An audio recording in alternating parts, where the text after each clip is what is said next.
In order to establish our genre, we use the correct techniques to ensure the sequence fitted in with the supernatural, paranormal, horror genre. We showed this particularly through sound and lighting throughout our opening sequence. The soundtrack played throughout gives off an eerie and sinister feel. As the tone got more intense at the right point in the sequence. For example, when she goes outside and the audience realises that she isn't innocent anymore. We used a piece all the way through our opening sequence called Come Play With Me, which we got off a royalty-free website online. From the title you can tell that it is like child-based, like the Come Play With Me kind of child sense.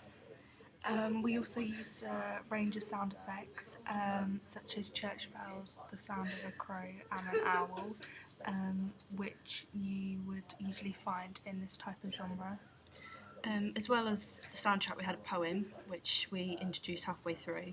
The poem is really our poem that we found online, but only half of it is, the other half we made up, and it kind of gives the possessed and eerie kind of feeling.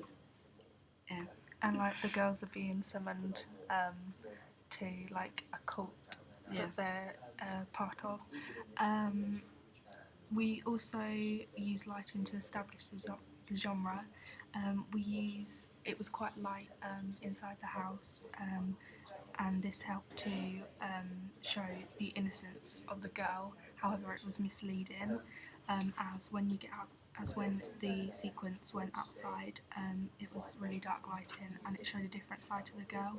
And we used like low angle shots as well to create suspense. Yeah, because you never saw her face really until. And it was like a silhouette as well, and it sort of showed that she was like dominant, like over the audience.